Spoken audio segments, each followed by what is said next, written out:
Hello, hello, folks. Welcome. Day 3, Champions Chess Tour, Julius, Baer, Generation Cup. We're covering Divisions 2, Divisions 3 here on chess.com community, also on JulesGambit's channel. Hello, hello. How's everyone doing?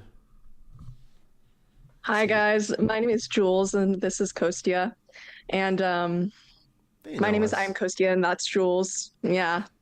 Well, but what if they don't? I don't know. You can't just assume these things, Kostya. Our faces were on the TV for several minutes there, so they should know us. Uh, how's I everyone don't know. doing? How's everyone doing? Where are you tuning in from, by the way? Yes. Mark up your time zone or where you're tuning in from. We have a lot of really interesting games to be able to look over today, and we're going to be super interactive with chat. If you guys have any games or players you specifically want to see, you can let us know in chat as well, and we will do our best to get to them, won't we, Kostya? We will do our best. No, I can promise you that. Because there's so many interesting matches, guys. We have the winners bracket semifinals today. We got multiple matches in the losers bracket. Yesterday, Anita, I was doing this with Anita Drink. She wasn't a fan of the naming of the losers bracket. How do you feel about it, Jules? Do you feel Why? like it's Oh, I think it's great. you like it? Like, Okay. what do you want to call it? Like the people who are not winners bracket, Yeah, exactly. The like non-winners bracket. Something a the little non-winners bracket. something a little more chill. I don't know. I mean, the thing is, these are elimination matches, so this is pretty serious. These are 2 game matches, best of 2. If it's tied after 2 games, they go to Armageddon. These are 10-minute games for the most part, 10+2, no increment in the Armageddon.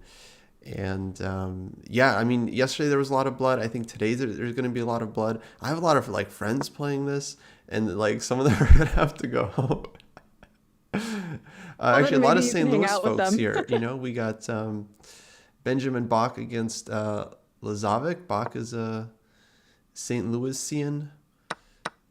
Yes, and I actually was commentating with him yesterday for Collegiate Chess League, so I know. all in the same community. All in He's the a same community here. commentator one day, player the next day. Uh, Versatile. Yeah. a little bit of everything. I hope to get back into the arena myself one day, but And we'll I will see. be happy to commentate when you do. Yeah, I think chess players generally, chess is a harsh environment, right? Like they're used to losing, so I don't think they'll be offended by the title of the brackets. And it's pretty fun to say for us commentators as well. And speaking of these losers brackets, I know a few games have started so far. Is there one in particular you want to take a look at, Kostya? Let's see. So yeah, I had this game up with Bach and Dennis, which is a very high level game. Also, I think a very important game because for Dennis, he basically needs to like win this tournament or get something like second place to qualify for the tour finals. So he's not just playing for like a bunch of money, like thousands of dollars, which is going to be a lot for a kid like him, but he's also playing for like getting a chance to go to like Oslo for the finals, right? So uh, he's playing for not just his tournament life here. So that to me makes this an That's interesting exciting, yeah. matchup. I'm also looking at Bortnik against Vasif, which to me is just like a fascinating match as well. Yeah, there are going to be a lot of really interesting matches coming up, especially as these brackets are thinning out and you really have the cream of the crop rising through for this tournament. Yeah, absolutely. Folks, again, if there are any players you would particularly like to see, we can always jump to that match. I see. I'm seeing that the match Gelfin Theodoru is already 1-0. Really? So I don't know if that Div game. 3, yeah. I don't know. Yeah, that's Div 3. I don't know if that game actually happened or not. Um, Well, let me Div see. 3 is a little bit ahead. I don't think that game probably happened because I don't see the moves on it. So I think it was probably just a forfeit for the first round. Looks like a forfeit. Okay, that's too bad. 'Cause Theodora, that was a very interesting matchup. That was like, Legacy versus New Age, onliner. Um, but yeah, I guess Nico wasn't able to play for some reason. I don't know. Perhaps we should take a look at D3 because they're a little bit further along on the way. They started a little bit before. Yeah. There's some interesting games going on there as well that are getting down to the wire. If you want to take a look, I think Oh, the we got Navarra, Christopher Yu, Hans, and Baroth both look very interesting. yeah, we got Navarra against Christopher. Christopher beat Hans earlier in the tournament, but then he got knocked out. I forget by who. So now, yeah, he's on his last life. And then you got like Makari and Sindara. Wow, this is a dangerous bracket. You have Sindarov, Christopher Yu, Hans, David Navarra, this kid Rudik, and Bharat Subramanian was also like very very strong in Blitz. So this is By the super yeah. tough. By the way, hello, everyone new joining us. Abdel, hello, nice to see you. We are commentating today for Div 2 and Div 3 right now, looking at this Christopher Yu Navarra game, which is, all right, let's take a look here. Finally, Castling has the bishop pair. Yu has the bishop pair, so that's kind of nice. Yeah, What game do you one. think? Let me just scroll back through the opening here to show folks Oh what yeah, let's happened. see. So it started as knight f3 and bishop g2. So Navarra playing like it's kind of like a hybrid like Catalan, see what the opponent does thing, because he ends up going d4. And yeah, we just transposed back into a classic Catalan, which I'm sure Navarra has played a bunch. And from what I can tell, okay, they played some kind of theoretical line. Maybe not the most common approach from Christopher, but seemed to work out okay. Like I think this position ends up being a little bit optically loose, but yeah, I think pretty strong with the two bishops. Now, okay, just catching up to the game, knight b3, trade on b3, takes on c5, a b3, we got this endgame. And yeah, looks like Christopher's holding his own. I guess I would feel like white is a little bit better. It just seems like white's structure is somehow slightly more pleasant. But yeah, objectively, I imagine black is fine here. We'll Right. see if And David can squeeze the kid. You know, this is where the experience has to come in, and you gotta like find a way to trick the kid somehow. But I don't know. Christopher is very good, so it's hard to trick him even in an endgame. maybe we should go to the Hans Baroth game because there's some action going on there, and then we can come back when we see the squeeze occurring. Yeah, this game is much more interesting. At I do least, know you like your end games, Kostya. yeah. No, but it's nice to see some chaotic positions. And this one, okay, is looking good for black. Like these pawns are very nicely advanced. I'm guessing this was some kind of Italian game that we eventually got the structure. Hans, of course, likes his Italian game. He was playing that like nonstop in the SCC finals. Right. And this position seems a little bit squished for white as well here. Those two pawns on E and F, do you think those are going to push anytime soon? That could be a little scary for white. Yeah, and look at black's last move, Queen h7. Like not just getting out of the way of Bishop h5, but also just telegraphing that he wants g5. And so that's why G5, very Hans goes scary. knight f1 back. Yeah, because he needs to make a square for the bishop. Now black could go g5 f4 anyway. I mean, that just looks fantastic, to be honest. Like just completely dominating white's pieces. And this is a match between two, as you would say, onliners. Yeah, By the way, big good time. morning, everyone. I hope you are enjoying. I see people starting to tune in. And we have something interesting here. Okay, F4. So you would have gone G5 right away, correct? To me, that looked good. He's trying to be quite aggressive here, like just looking to trap the piece. I mean, Engine says this is a mistake. I don't really see why. Like eval's still pretty good for black. And it looks very annoying for white to deal with. Like, what do you do here? Like g5 is coming. If f3, then black Yeah. is just going to shut you down with e3. So, okay, he plays f3, but e3, it looks fantastic for black. Maybe e3, bishop d3. There's some hope on the light squares. Bishop D3. Okay. I mean, still, yeah, that's a very scary pawn coming in But if he on goes E3. There's no g5 real way right to ever now, get rid of it. how is white's bishop not trapped here? Like g5 and then bishop f2, e3. Honestly, it might just be. Looks like it's trapped. Yeah, he can take the piece if he wants, but he's thinking about it. Oh, well, okay, maybe if you go g5, you can kind of destroy the pawn structure a little bit by taking on e4 and maybe pushing e5 later on. I mean, it would not be worth the bishop, but it could at least transform the position Yeah, I if you think have that's to give up probably the what piece he's thinking anyway. about. Exactly this kind of thing in response. If g5, then because Hans knows like he's giving the piece at this point, but yeah, he can go fe e5, and then yeah, it's these pawns are not so easy to deal with in the center. So that's why, yeah, he's. I totally get this feeling. It's like you think you should take the piece, but you also just want to keep the initiative as well. So you want to just play like e3, g5, and not give white the chance to break loose. But if e3, then there's bishop d3, and then the bishop can land on g6, and then it's not clear if black is. It still looks nice for black, but okay, he does it. He does it. That's the line Interesting. he's going for.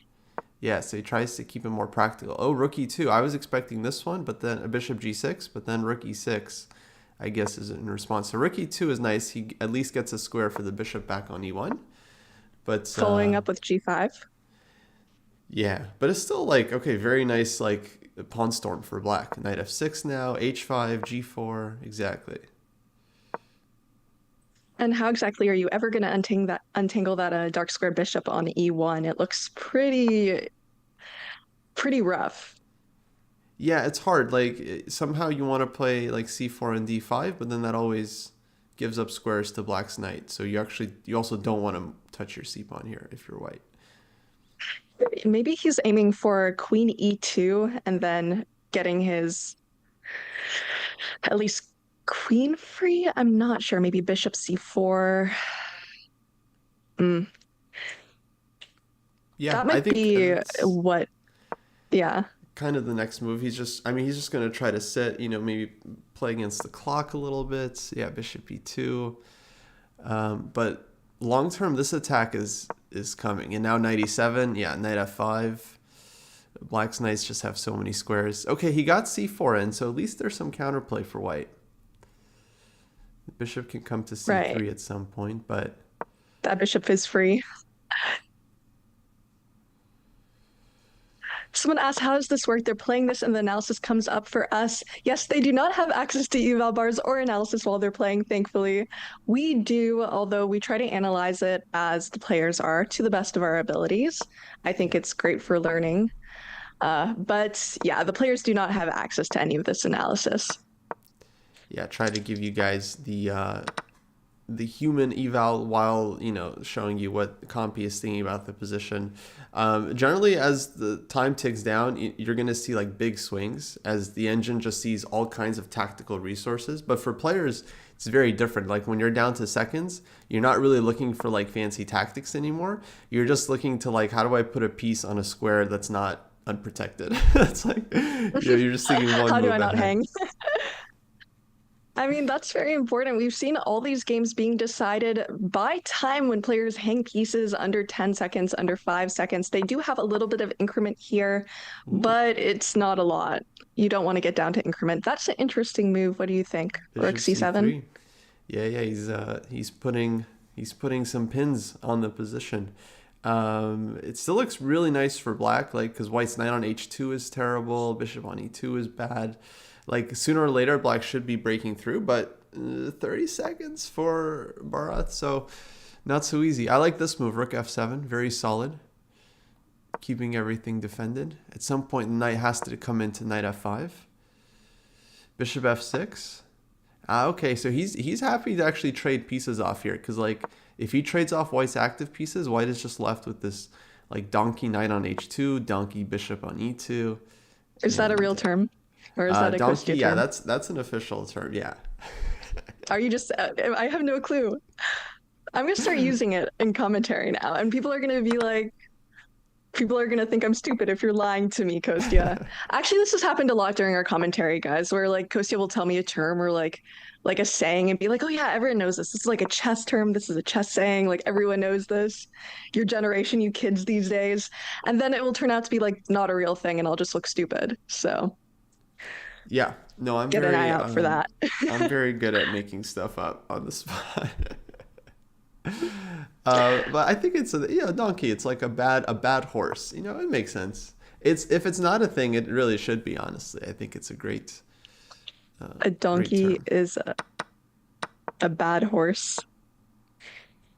Really? Yeah, I would say so. Anyway, Bharat is taking this one. I think he's got it. He's got knight d4 on tap, and No, we're gonna that's commentators curse it. that's gonna win. That's gonna win a piece. Um, we have cursed the players a couple times, but that's not on us. That's on them. They're the ones. They're making all the moves. Someone in chat actually sent a Reddit post about the bishop and the donkey, so apparently it is a thing. It's not just a you thing. Let's Very go. exciting, but yeah. This pawn looks so powerful, although these two passed pawns, A and B, might have provided counterplay, but I'm not sure if they're in time, especially with the material advantage that Black has here.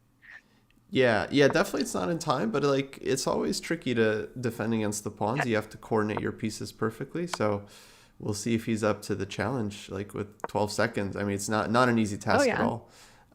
You But called this game. I'm not going to call this game. I think this game could. I'll call it as a draw. That's going to be my official prediction for this game.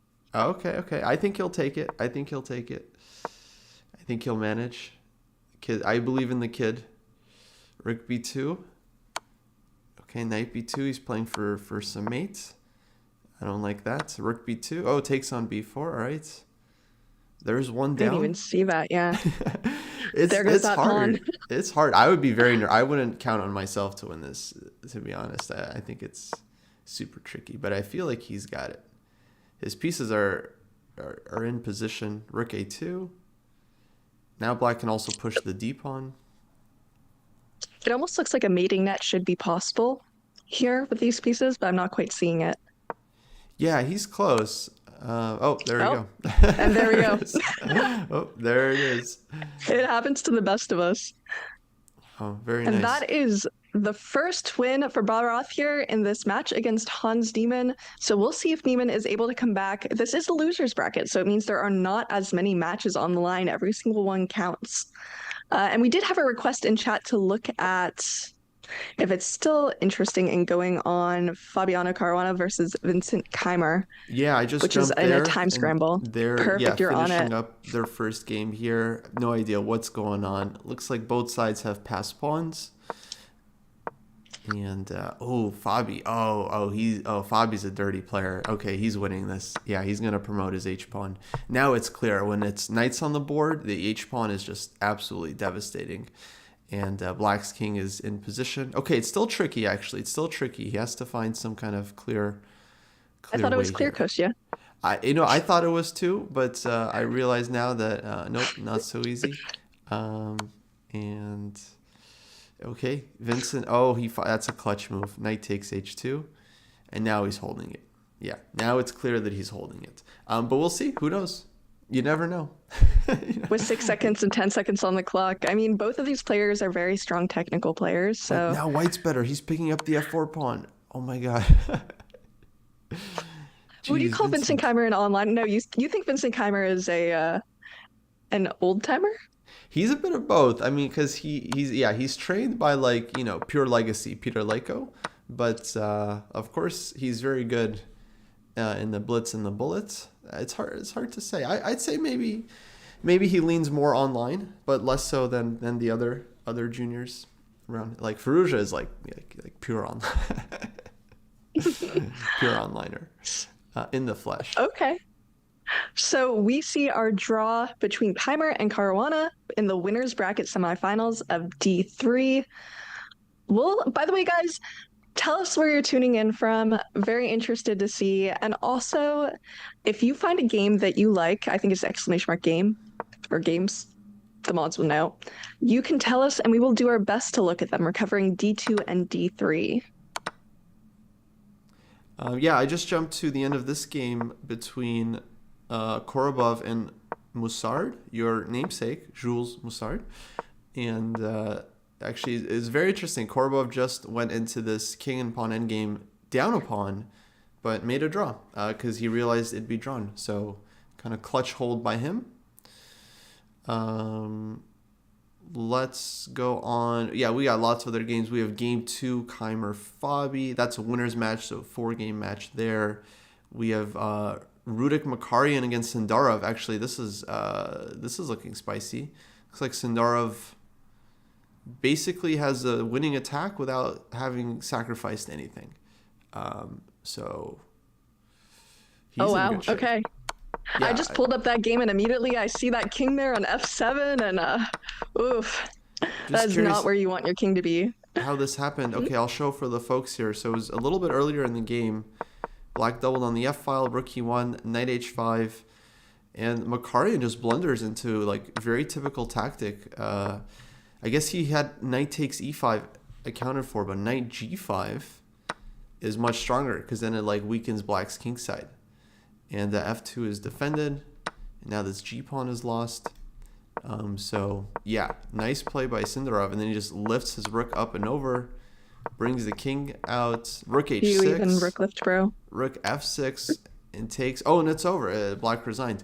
Wow. All the tactics. King takes, queen h8. He wins the queen. This reminds me of a very famous like Tal game. I think Tal Koblenz, where he played the same like rook h6, rook f6 idea, and it was like absolutely crushing.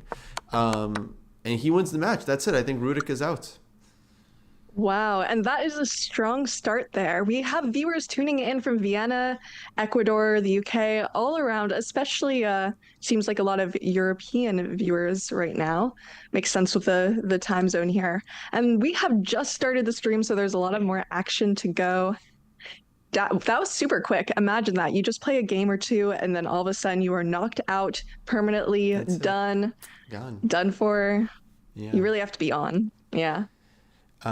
Very sad, but we'll pour one out for old Rudik. Okay, let's see. Lots of other games. We got Hans round 2, Navarra against Christopher. Oh, Christopher, you. That looks interesting. Yeah. Oh, wow. Something. What happened here? Okay, hold on. A brilliancy, pawn takes. Okay, we had Semi-Slav with Fianchetto, and then b4 e5. They each take a horse. c5 rook e1 takes. Bishop takes g2, and then Christopher unleashes knight takes e6. Boom. Oh, and wow. We're gonna get to see the tactic live because it's happening right now with. Yeah, look at this.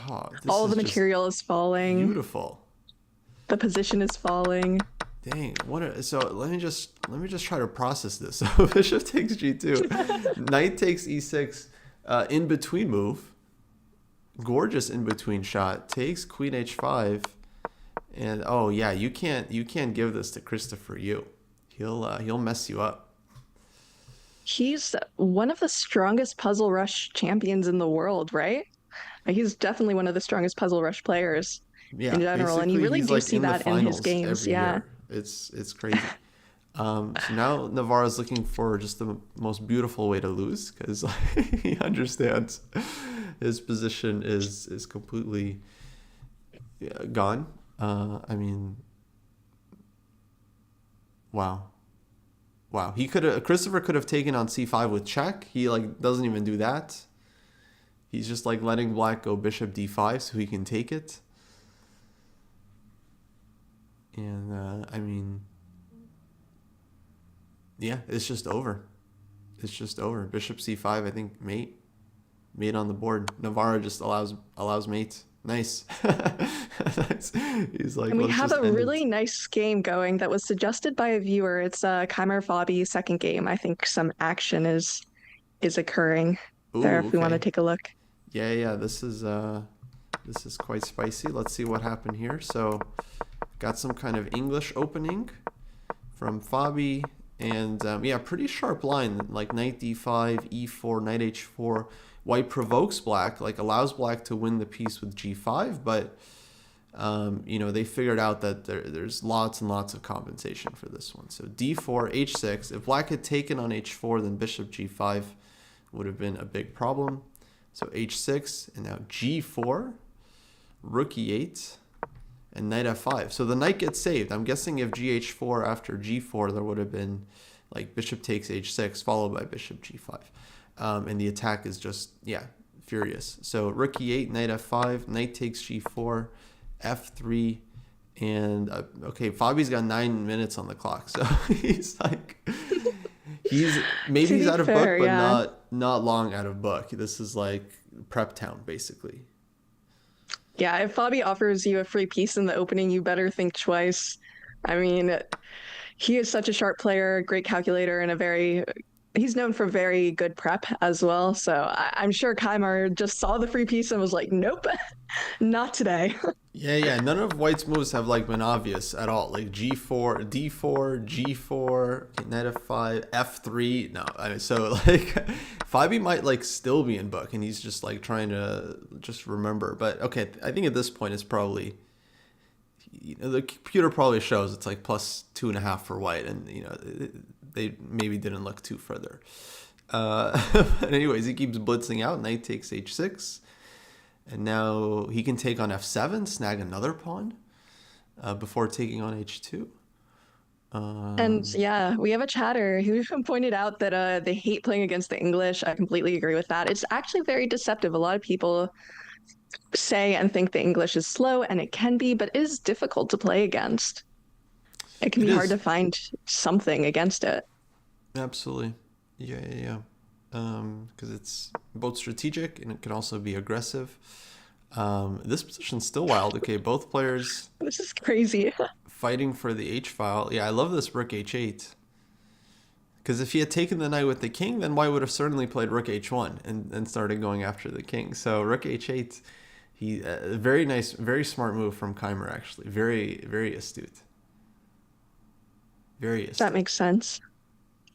So how do you continue your attack here? What is the best way when both kings are vulnerable now? Yeah, both kings are very vulnerable, Kostya. I think if I was Fabi, I would consider taking on b4 and pushing d5 and just trying to get the dark squared play going. Interesting. But I don't know. You don't want to take this bishop on b4 because it's a little bit sidelined.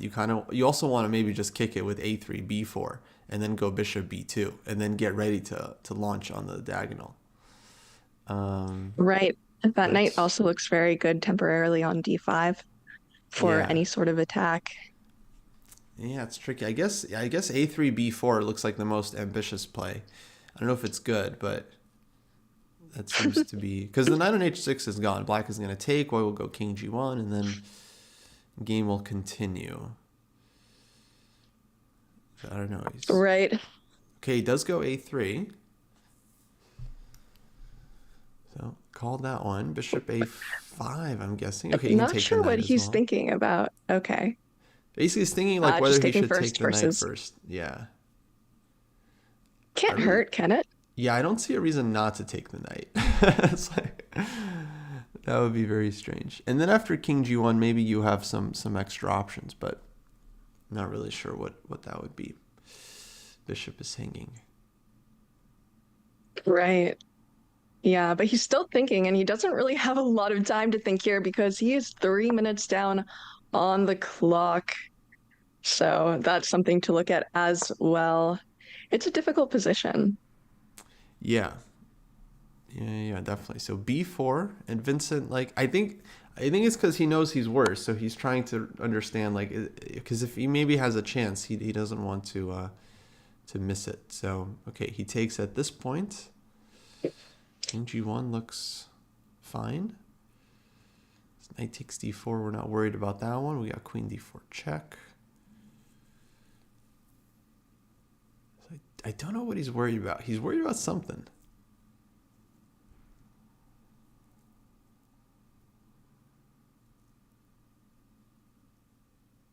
He might be calculating. I mean, the only other thing he could be considering, right, is King G3, and that would make no sense. So, yeah, and we see it King G1. I bet he's calculating a few moves in advance. Sometimes when you see players pause at like odd moves, they're just looking at Yeah. a No, bajillion must lines must in have been advance. must have been it. I mean, maybe he was considering like king g3 and then like trying to fight for the h file like rook h1, but then he was like, nah, just okay, bishop Play h3. simple. Vincent, okay, playing very spirited. You know, just leaving the bishop on a5. But rook a2, yeah, I thought this would be the move. I learned a rule recently. If your rook is defending along the second rank, you never get mated. So Is this is that useful. true? Mm-hmm. Yes. Chat, if any of you guys have gone mated with a rook defending on the second rank, you are incorrect. That is, in fact, impossible. Yeah, it didn't You've learned happen. it here today. It did Didn't not happen. happen. Get good. Learn chess. But this is really nice. He could have taken the piece. I don't see what was so bad about taking the piece. But he goes rook a2 because this bishop on b6 is gone anyway. Actually, c5 is coming, and yeah, white should be winning this one. But we'll see if Vincent can create some drama. Absolutely. It's gonna be interesting. It's a very interesting game. We have also a few more games if you wanted to take a look. We have the Wesley So game in Div 2. We have Hans Niemann's maybe last game, depending on if he can draw or win it in round 4. And yeah, I think those are two that might be interesting. We can also stick with this game. I'll leave it up to you, Kostya. And if chat doesn't like it, you can yell at him. Yeah, I'm keeping an eye on the Hans game. He is not yet winning, but he's up on the clock. But we'll keep an eye on it because he is in a must-win situation. Otherwise, he's going home. I think we should stick this one just because it's like such a crazy Let's take position. But we can still jump around if need be. Yeah, folks, you just let me know. So once Fabi takes a piece, he usually doesn't let it go. No, absolutely. And with 3 minutes on the clock versus 5 minutes, it doesn't seem like a huge discrepancy, but with a position like this, I think Keymer's going to need all the time that he can get. Ooh, Although, Queen look at that h4. move. Queen h4 is so aggressive. He's going for it, but bishop takes f4, right? You cover h2, and yeah, I wouldn't really be afraid here if I'm white. Actually, I think like this bishop just holds everything. Maybe there's some. Yeah, I'm not seeing the trick. Might not even be the only move. Like it's not exactly made after queen h2, right? So maybe you even have like rook takes f4, but bishop takes f4 just looks bueno. Could you just go for L pin with rook g6? I guess that doesn't even get anywhere because there's so many defenders. Rook on the second rank. Rook on Wait, a2, rook on the second rank, never get mate. No, I was trying to make it rhyme, but it doesn't work. Rook I'll on leave the that second, to the always poets. holding. Yeah, guys, let's workshop this, folks, because as you know, Rook knight on on the f8 has this like propaganda campaign. Knight on f8, you don't get mate. Like it just rhymes. But we need a similar because the rook on this, everyone knows about the knight on f8, all right? But the rook on the second, this is fresh. This is fresh. Never. Rook on the second rank, always dank. Rook on the Hmm. second rank, always never stank. I don't know. There really isn't anything that I can think of there, but maybe Yeah. someone in the chat will. Someone says rook on a2 is good for you. Okay, all right. Not very specific, but it's kind of like vague, kind of fairy tale-ish. So I do appreciate those vibes. That's pretty good. Rook on the 2, always do. And Rook we do takes see f4. He takes with the rook. A little fancy. I don't get why he didn't take with the bishop. Eval Bar also doesn't understand. I'm just going to put bishop takes f4 on the board. Yeah, Eval Bar loves bishop takes f4. Sometimes these top guys, they like he spent like 2 minutes on that move. He could have just taken with the bishop. You cover. Like, what was the problem? I generally don't understand. Okay, anyway. I mean, it's it's hard to say, but also Keimer's going to be calculating some things here. He needs something immediate. And Rook G6, it seems like G6. that move was not the best because of maybe Rook on A2 is always good for you. What are you going to do? I guess that wasn't it. Yeah, right now I'd be thinking about sliding over like Rook AF2, maybe Queen F3. No, it feels like White's pieces are defending comfortably. And at some point, like he can go knight takes c7. Like once he gets the rook off the diag, So maybe rook AF2. The the diag. Okay. Learn new things every single day. Diag, that's a bug house term. That is not a bug house term.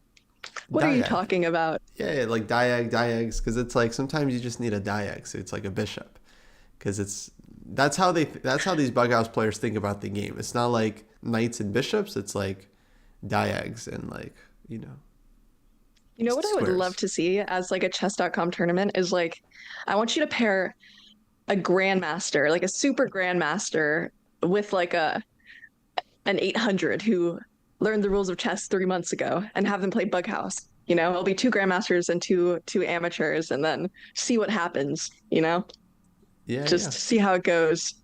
I I think feel that'd like be that could be fun. very interesting. I feel like they did that for they did that with like Hand and Brain. They did that for like Twitch rivals or something. It was pretty cool.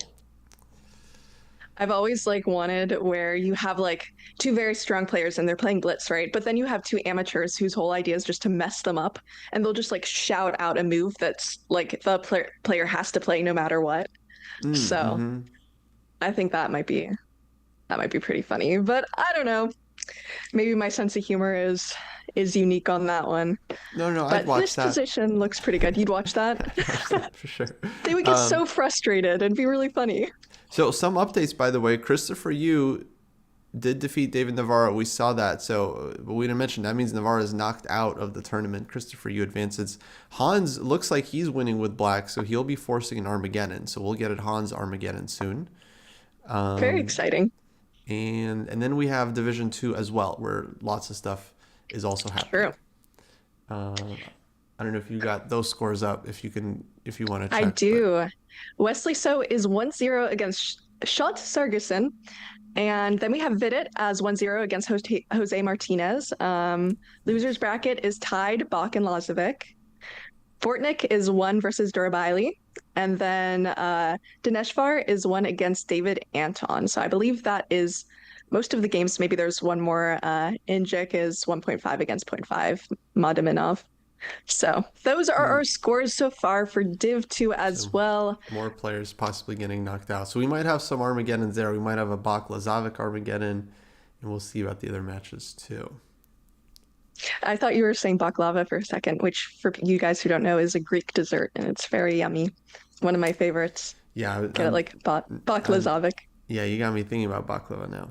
The best. It's so good. With the honey and the nut. Yeah. And it's so good. And this is right around dinner time for me, and I think probably around breakfast time for Kostya. So we're dreaming of our baklava there. Yeah, and And it looks like you're in Fabi, Spain, so you yeah, got access to you got like empanadas in I every got all the corner. You food. got gelato. So Yeah, lucky. Doses Dose says he just had one the other day. I am so jealous I haven't had baklava in a while, but maybe I can find one here. There's one near my grandma's house. Maybe we can all go. I'll have a tournament at my grandma's house, invite everybody, and just go for baklava after. It might be fun. Yeah, Jules Invitational. Why not? Ooh, Rook H4. Okay, that looks like money. That looks like hard cash. Rook The game will H4. probably be ending soon, especially at this time. Look at that. Down 2 minutes. It's Very not difficult just hitting the position. queen. He's got like Queen H7 check as well to just end it. I think Queen H7, yeah, and then Bishop H6 is mate, or Queen H8. Lots of mates. So, great game by Fabi. He takes the lead. Let me know where to jump to. I just pulled up Korobov Musard, their second game. But I know we have losers bracket matches as well. Well, actually, we have one Armageddon coming up that hasn't started yet with Hans. They're gonna bid on Maybe the we should time. take a look at a D2 game while we're waiting for the Hans Armageddon. Yeah, yeah. Let me go to Bach Lazovic. Oh yeah, game two. Oh, and Lazovic might be winning this one. Oh, this is huge. If he wins this, he knocks Benjamin Bach out of the tournament and back into commentary. So Oh Bach no, desperately is trying that to like a stay. punishment? So these players, right, they get to play, but if they lose, they have to do commentary with me. Yeah, Every single last one of them. he's trying to stay on the field. That's so funny. Maybe that should be, we were saying karaoke is the official punishment, but that might be a good one too. We'll Yeah. make them play Hand and Brain with a bunch of us. Okay, Queen G7. Okay, he's trying desperately to hold on, but yeah, his position looks extremely suspect. White has just so much pressure here. Queen D5. Rook F7 is a thing. And Lazic looks very intimidating in his photo. Like, He I'm not does. sure if he has all those medals in the background. Is that what those are? I think those are all chess medals in his background. Yeah, those Uh, are Title Tuesday a little medals. scary there. Every time. They send them out special engraved with your Yeah. username. No, he's yeah, lightning fast, you know? Absolutely. He's super fast and he's such a strong player. He's beat Magnus before, won championships. He's also gone tournaments where he's been knocked out almost first. He's one of those players who you never really know which side of them you're going to get just yet, probably because he's a little bit younger. But he has so much potential going into this and he can definitely keep up with the best. So, tough opponent. No, no, super strong. And yeah, just looking at this position, he had so many options. He just goes for the quiet move, Rook D1, which is very interesting. And I'm wondering if he's setting up Queen D5 or if he's looking for Rook takes C6 now or Bishop G3. But very difficult move to deal with, just Rook D1, just like non-forcing. Now Bach is, yeah, less than 10 seconds to play this position. Very tough. Very tough. No, absolutely. Six. Queen D5 now. Queen D5, look at that. Or maybe you can take on C6. That's brutal. That might be... No, I don't know. Really? Taking on C... The problem is you don't have the second Rook C1 check, actually. So maybe that's not so easy. I mean, Queen D5 looks good with that pin. Maybe the rook slides back to C8, and you might be able to get away with pushing the pawn or doubling your rooks, taking the pawn. There's a lot of Okay, there we options. go. Bishop G3. I didn't even see that. Bishop G3, right? You don't want to hang your bishop there. Yeah, just getting the bishop in as well. Okay, Rook E8. Bach, though, okay, it's going to be a scramble. Holding on. But Dennis is 11 so fast. seconds now. He's just... Oh, but with 8 seconds, let's hope he sees his time and doesn't flag. I'm always worried they're not looking, but they are on top of it. Queen takes, which apparently is a blunder, and Bach finds this so quickly. Best defense. He's back in the game now. And now there we go. Look at that. This is anyone's game. And he is a great speed player as well, Bach. He is. But Lazic is a real monster. Queen C3 check. Now Queen H8, infiltrate, take on H7. Yeah, see, he's turned it on. He stopped trying to win the game on the board and he started trying to win on the clock. And now to win it on the clock. And it's the onliners nowadays. Would you consider Bach to be an onliner or an old timer? What do you say? He's very good online. He's I would say maybe he's more of an onliner. He used to be Legacy. For sure. But yeah, we can see just the practical advantage of the bishop here over the knight. This bishop is just so strong. Like, it can put pressure on b6. It defends the king. And what's the knight doing? Like on d8, like literally just hopping around. Rook takes a5. Oh, and look at that. You've got that tactic, a5. Yeah, absolute demolition. Something about Dennis, when he starts playing bullet, it's just insane. We were talking about some of those players who get better under time pressure, and this is not just a thing regulated or relegated to GMs. Also, a lot of amateurs, when they stop thinking as much, their moves get better. It might be an intuition thing. What do you think? Yeah, or I mean, I don't know. I think he's just kind of lightning fast. But yeah, his intuition is incredible. But also, he just finds good moves. Like he at this point, he's got 9 seconds. He's like back to calculating. It's like it's no longer bullet mode, and yeah, it's over. It's over. So he wins. And there we see it.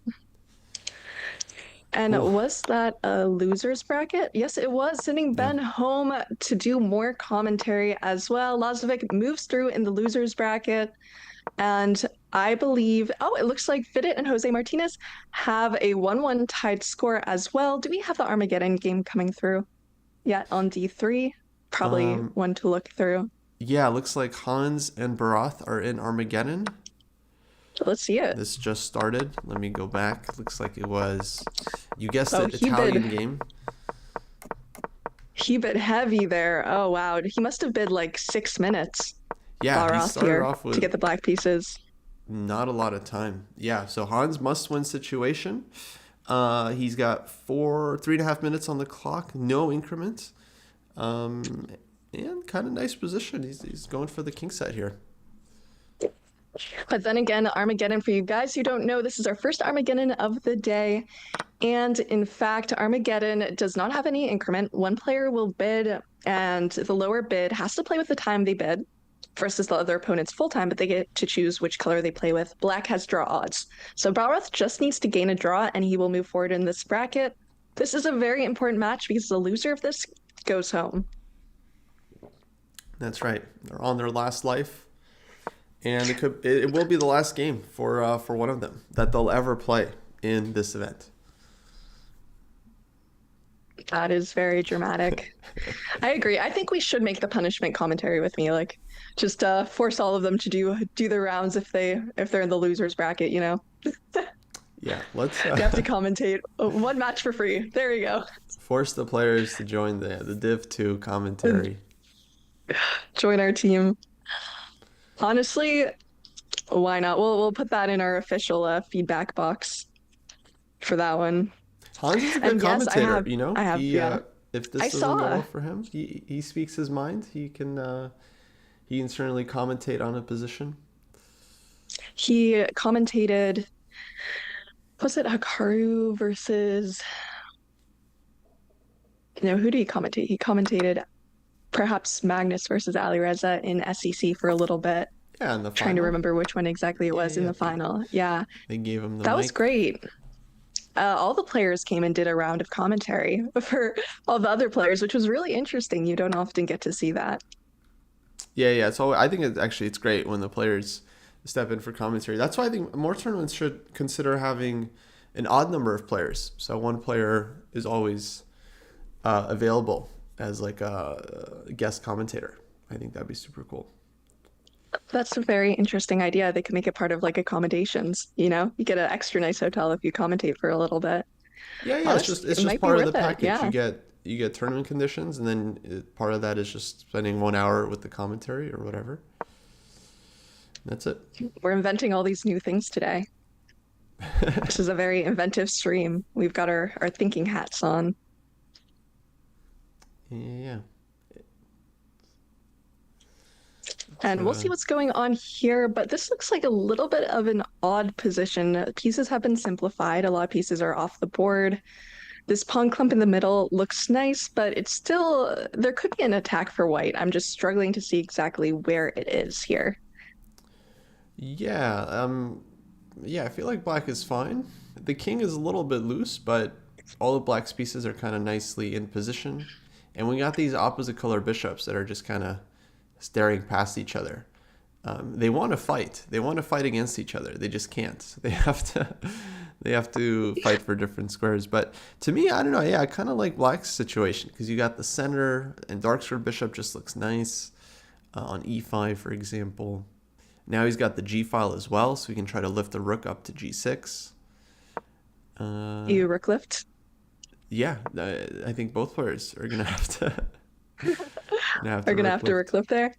Yeah, b6. So Hans is gonna have to figure this out. So this is a very important game, guys, because this is Armageddon. Loser goes home. If they draw the game, that means white goes home as well because black has draw odds. So critical line. I know we got other matches as well, but we'll keep an eye. Got Keymer Fabi round 3. They still have one more game to go in their match, and then Korobov Musard. Looks like Musard is up 1 point there, so Korobov is gonna try to bounce back in the next one. Absolutely there, and Div 2 still has some games going on, but they're in the midst of it, so we have time there to check those out. Yeah, I think this is an important one to see. Also, the Fabi Keymer one is very important. Keymer needs to score a win, otherwise, I think it might just be over. Yeah. Let's see. He's down a point. He can still draw this one and then win the last one. He can draw this one? Yeah. Yeah, 2.5. First to 2.5, and he's on 0.5 so far. But if he loses, then it's over. Yeah, on the spot. Yeah, it would be hard to come back even with a draw. He would have to win his last game. I believe he'll have the black pieces as well.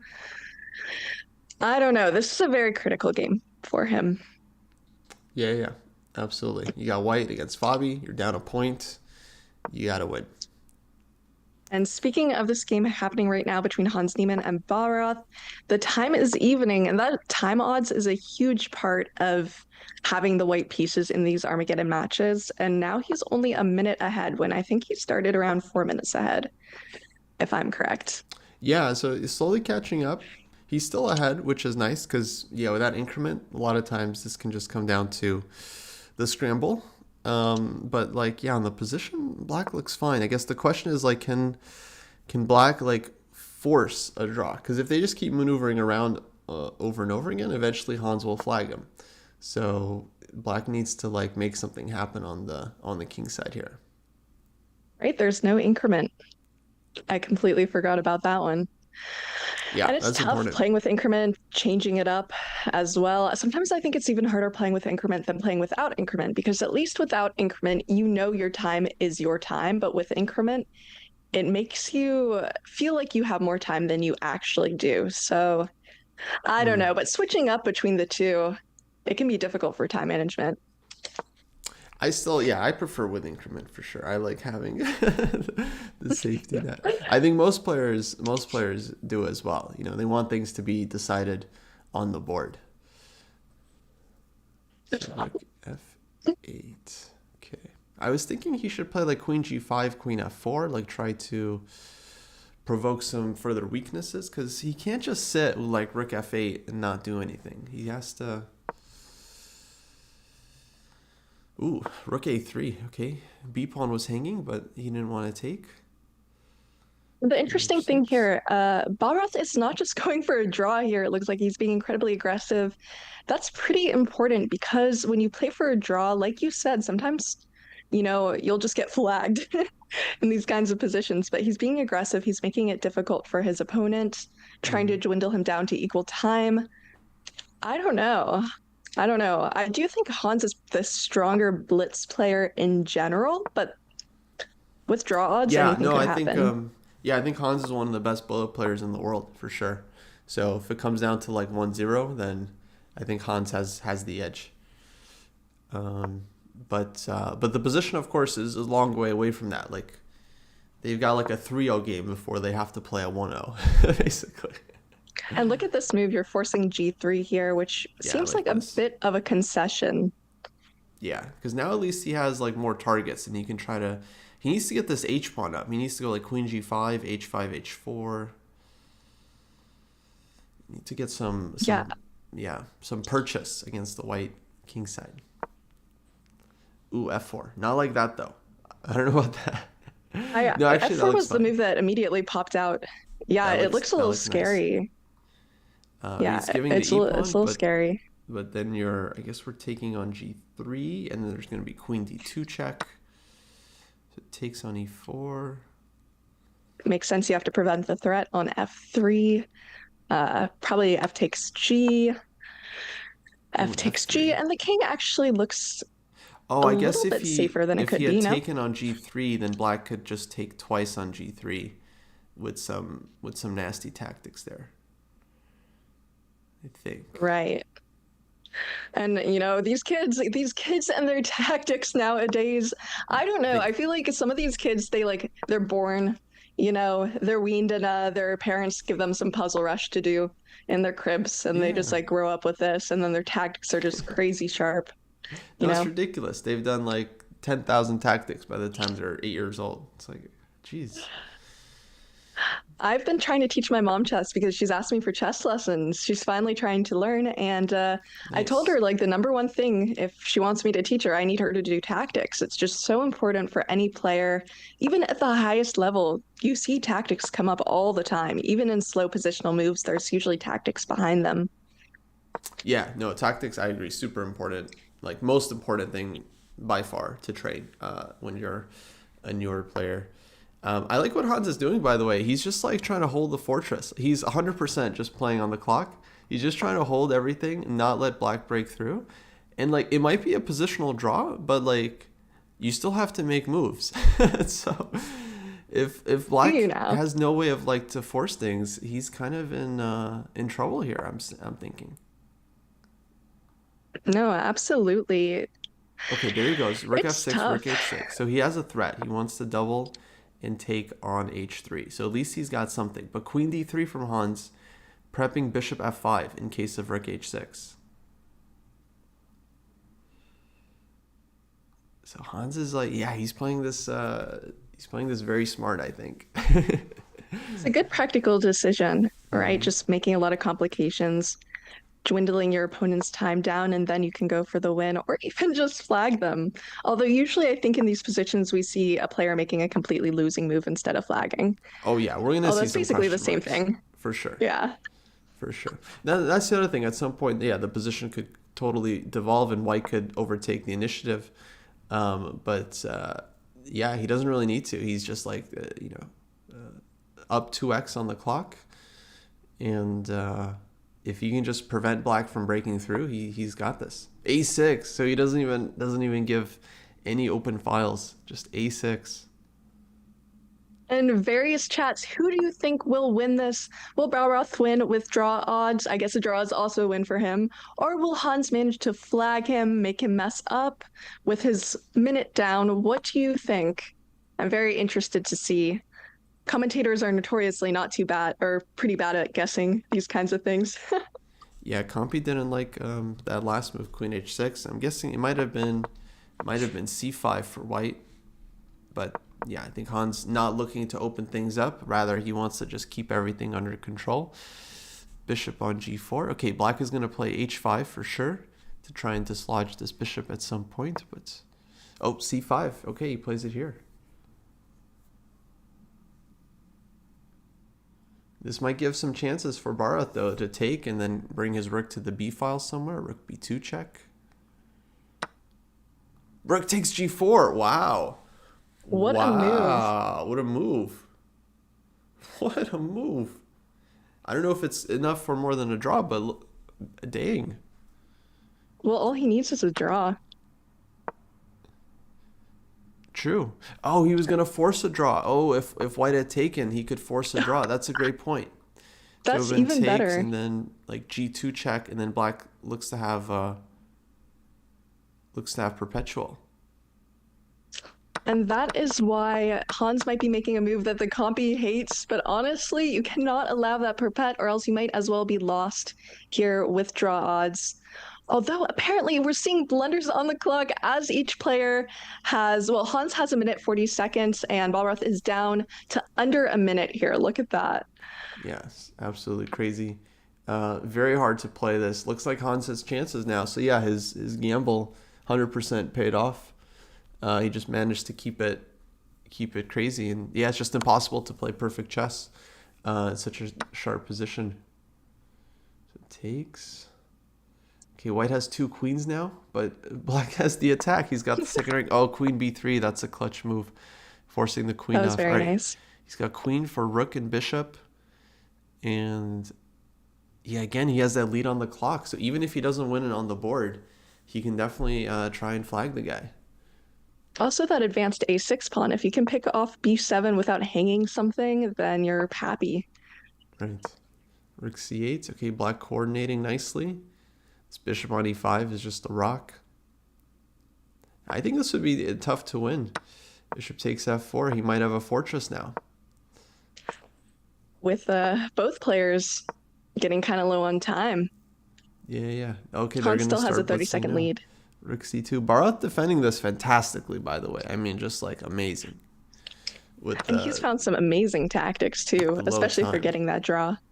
Yeah. Honestly, the accuracy won't even give him the credit he deserves. Like he's finding every single forced draw opportunity, forcing Hans to make some difficult choices, playing very well, but with the time, will it be enough? Yeah, I don't know. Now he's banking on this g pawn. Oh, but he lost the a pawn. Oh no, this is not good. This is not good. No, the queen's too strong here. Now he's got a7 coming. No way Black holds this now. No way. Rook a2, king e6, h4. And Ooh, somewhere white has to give checks and make a new queen. Oh, we got h5. Oh, it's all over now. Oh, Hans is taking over. Especially with 9 seconds, no increment. That's it. He got the queen, and now queen versus bishop. He has to convert this. This is like, it looks harder. Like, it is much harder than it looks. Oh, absolutely. Definitely. Absolutely. But he's got the time as well. And Yeah, he's got the time advantage. He's just going to play on the light squares, and that's it. Don't want to accidentally repeat, though. You got to be a little careful there. But yeah. Don't repeat. And we see it. We That's see it. Hans managing to clutch the Armageddon game, moving forward in the losers bracket. Baroth playing a great match, but unfortunately out of the losers bracket, heading home for this tournament. So yeah, that was a crazy game, Kostya. That was insane. That was wild. Very nicely played by Hans. Very practical. Very well played by Baroth, like on the board. But unfortunately, okay, he started off with a very low bid, and he was never able to fully catch up on the clock. Yeah, so that was tough. Hans played that one very well. I just switched to the Keymer Fabi game because if Fabi wins this, then he can actually win the match here and now. And he has a very nice position with 2 bishops against Keymer's rook. Very active queen. So this is feisty, very spicy. And up on time as well, 22 seconds to 3 seconds. This is not Armageddon. They do have increment. We probably won't see a flag, although I guess we could, but I doubt it. No, we might. He got 0.2 seconds there. Queen d2. Queen g1 check, h4. Scary. It feels like it should be some mate. Where's the mate? Queen g1 and h4. With 10 seconds, he is calculating it. He wants to see it all, doesn't want to mess it up. Bishop check. That makes a lot of sense. I don't know if that was it. I feel like the coordination's all off, but okay. Keymer has no time to defend this bishop d4. Apparently white's better. Oh, he went down to like 0.1 seconds. That is so stressful. All of these moves make a lot of sense here. But oh, look at this eval bar. Oh my gosh, going down on time. This is so scary for both players. Queen h6. g4. I'm so glad we have increment here. h4. Oh no. Oh man, this has just gone completely off the rails. Locking it up. Neither player has any idea what's going on. I don't blame them. I mean, this position, you're just trying to make moves and not flag. But now, okay, they got some seconds.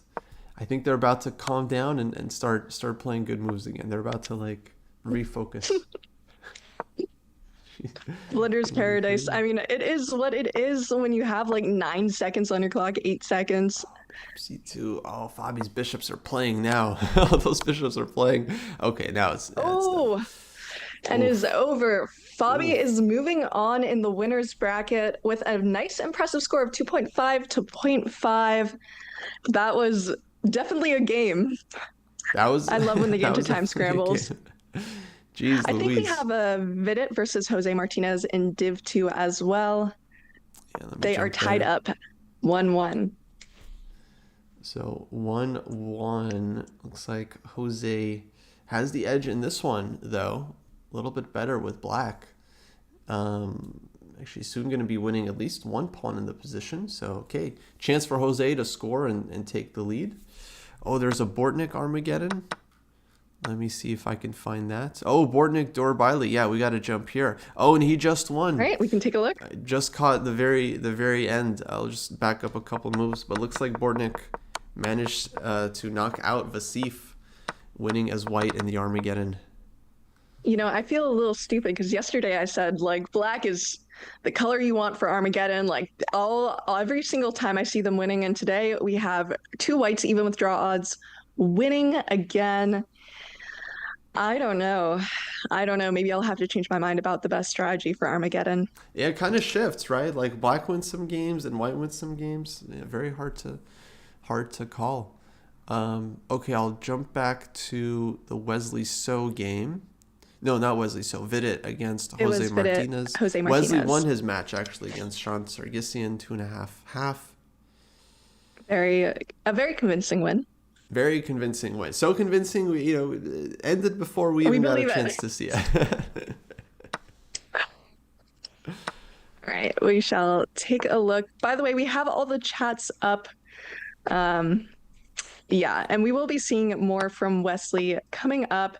It will be Hans versus Gelfand next too. That will be very, very interesting.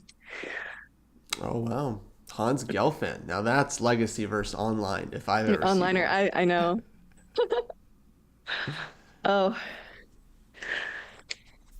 Okay, this all game right. I And in think this match here, looks like a draw. White can take on d8 and go knight d6 if I'm not mistaken.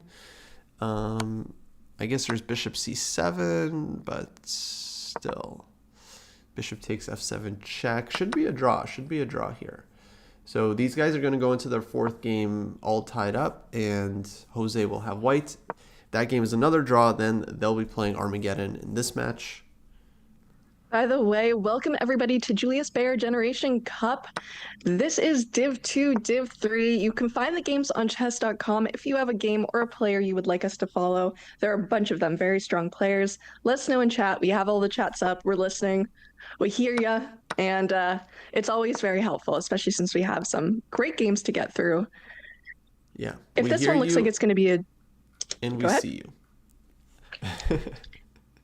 Yeah, this one's a draw. Let me jump to Div 3. I got Korobov against Musard. Sure. This is another, because I think there's going to be a bit of a break in the losers bracket as they losers matches are all done, and then they're going to be playing their next match soon, I believe. But for the winners bracket, these matches are still ongoing. So Musard is up 1 point against Korobov, and okay, Korobov has white here, so he's going to be trying to maybe bounce back. Kostya, can we have... I love our end games. Could we look at the end of our Bardia Dineshvar versus Injik game in losers bracket round 3? Okay, and then we'll yeah. go back to the end game. I think we can. I think it will be the same as we go back. We can jump there. Yeah, it's just because that game is like game 3, so that match is approaching its critical stage. It looks like Dineshvar is winning this first game, so they're actually ahead a bit. Oh, we're also going to get Bortnik against Lazic soon, so that's a match. Holy moly, that's a match. That is a match. We're spoiled here. That is like online versus online. I mean, Bortnik is like legacy online. That's how online he is. One of the original. But I do always see him playing. Oh yeah. He's been around for years. But Bardia here, both of these players I saw recently in Budapest at the Olympiad. Injic playing for Serbia and Danishvar for Iran. Injic, by the way, very tall, one of the tallest players. Noted. Yeah, very tall guy. He stands out. How tall? 6'7", 6'8"? Oh yeah, no, he's approaching 7. He's like... Really? He could be a basketball player. Absolutely, any day. And he chose chess. Yeah. Thank you for the good luck, Bishop. Appreciate it. We're having a lot of fun in commentary, talking about which chess players could be also basketball players as well. Which I don't think there's a huge overlap usually, but apparently we found one. Yeah, you got Injic, you got Peter Heine Nielsen is very tall. Here, Johann Sebastian Christensen, also super tall. Apparently Kramnik is 6'5". Wow. Kramnik's I feel like I didn't know that. Mm-hmm. I don't know if that's tall enough for basketball, but it might be. He could be point guard. There you go. Keymer also, he's sprouted up. Yeah, there are a lot of tall folks in chess. Jan Gustafsson, Leko, a lot of guys. But how do you know all this? Because you see them in person, and they're all like giants. Heights? They're all just giants. Van Whaley also just towering above everyone. Anyway. There we go. Very, very exciting. All top players like walking, and all top players are tall. That's the rule. So if you're tall and you like walking, you have really good chances in chess. Really good. There you go. You heard it here first. Exactly what you need. And this is a nice move, a6. Obviously, you can't take the pawn. You will be losing a rook. And yeah, I don't know. That pawn is probably just gonna be climbing. will be having issues eventually. Yeah. Oh And boy. I'm not sure the best defense for that, but while we are waiting, we can also go. We have some interesting matches coming up. We have the last match between Jose Martinez Vidit. We have Bortnik Lazovic, Hans Gelfand, Injik, Jeanette Joshvar is the one we're looking at right now. See if anything else in Div 3 as well. Yeah, I'm guessing Bardia should convert this one. But it's In the not match, go ahead. so easy. Not so easy. But he's doing really well. A7 now, that's a very annoying move. A7 is really nasty because he's going to take on B7 with check. And yeah, black is not going anywhere against white's king. So are you calling the game? Or do you still think there's life in it? I mean, no, there's definitely life in it, but I think he's gonna take it. I think he's got good chances. All right. Then also, chat, if you have a game you want us to check out, let us know, and we are happy to check it out. I'll see. Neiman is not out. He is still in loser's bracket. Maybe it seems like D3 has mostly just started. Or D2 has mostly just started, and D3 we have the same. It looks like Mozart will be able to move through in the winner's bracket, perhaps, if he can manage to convert, but... Or no, actually, I think it will go to Armageddon. Or it might be, no, they're going to have their last round. Winner's bracket semifinals, Musar Korbov is going to have their last round if Korbov is able to convert in this position. But it's a bit of a time scramble there as well. And results, we have Sindarov versus you. Sindarov has 1 point. They're on currently their second game. Gelfand and Hans drew their first game quickly.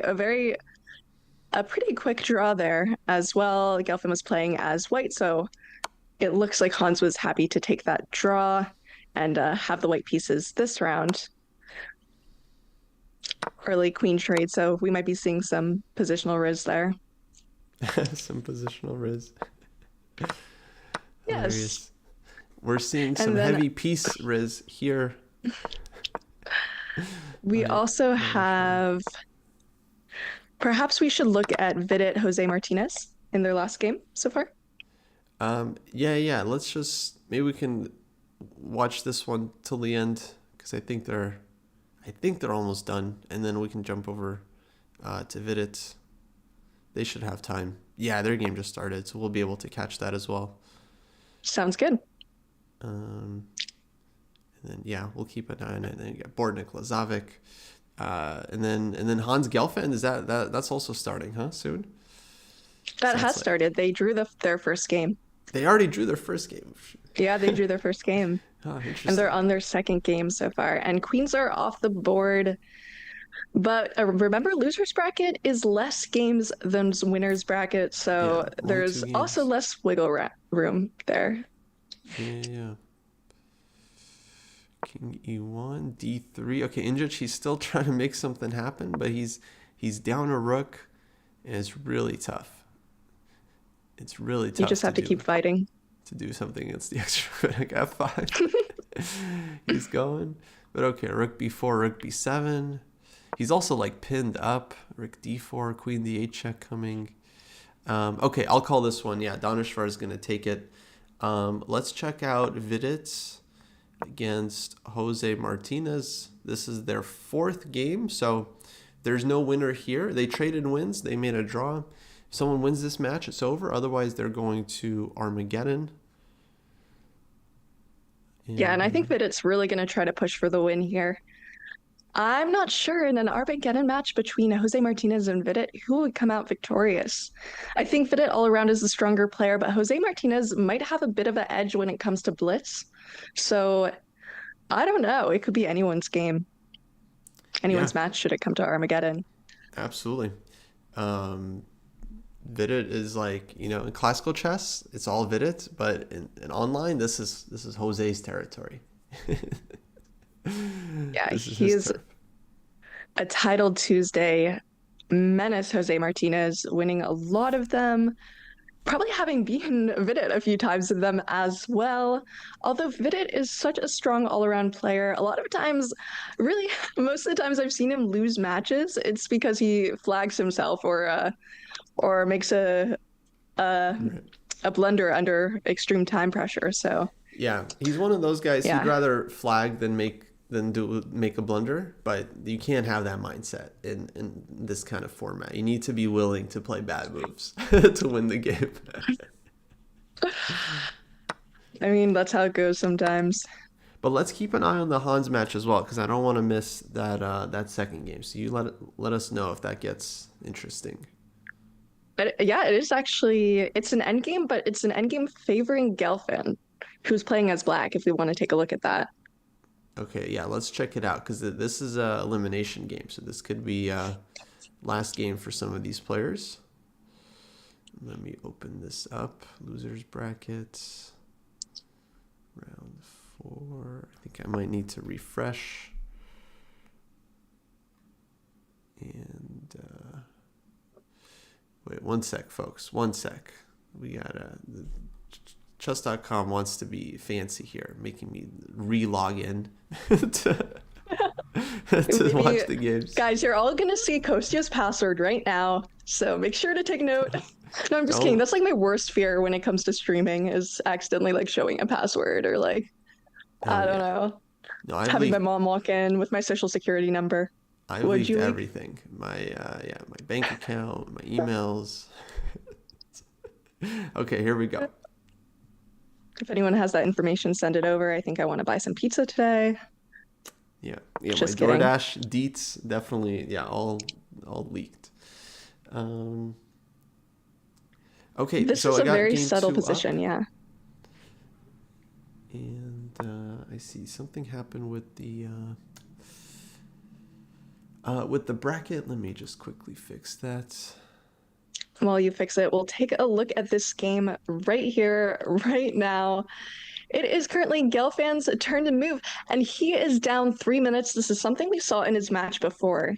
He was able to keep up the pressure, had a huge advantage in the match, but ended up tying it and having to go to Armageddon due to, I believe this was the first round, due to just time management, general time management. So it's really important to stay up on the clock, although this is not Armageddon, so he does have increments, and he's managing to keep the advantage here. Right, I remember Gelfin that. Yeah, is known for his Gelfin. He positional just chess, like yeah. he wasn't willing to flag his opponent. He just And couldn't play fast enough. Basically, it was very sad. and he is the positional guy, right? Like Oh he yeah, is Mr. Positional there. I actually stole one of his books from you once. I'm sad I didn't take it with me though. But positional decision he making in chess. making in Great chess, book. yeah, One of the great modern fantastic chess book. books. Absolutely. I think I got through most of it during my tenure in St. Louis, but I might buy it again because it's just a really interesting book and definitely a classic. It's been recommended to me and other people so many times here.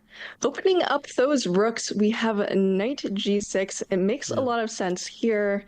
Hans has probably read that book a bit. I'm sure he has. It feels like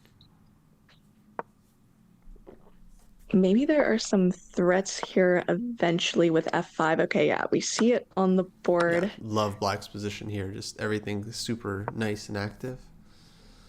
A Yeah, lot of this is one of pressure. those moments where the eval doesn't seem quite to catch up to the uncomfortability of a position, probably because with best defense, it's just fine. And honestly, Hans might find the best defense, but in this position, it looks a little bit tough. Yeah, we'll see. We'll see. We'll see if he's up to the challenge. Can the student become the master? Maybe they'll have a positional decision-making part two with both of them as co-authors. I'm not sure. Honestly, I would read it. At Could this be point, I interesting. could believe anything. Any timeline is possible. Okay, a4, advancing this way. Some good practical counterplay. Something Hans has been very good at in these games has been finding a lot of practical decisions, making a lot of practical choices. It helped him in the last round. Gelfin, of course, is great at these squeezes, getting the queens off the board, getting this end game. This is his territory, although he's down 4 minutes.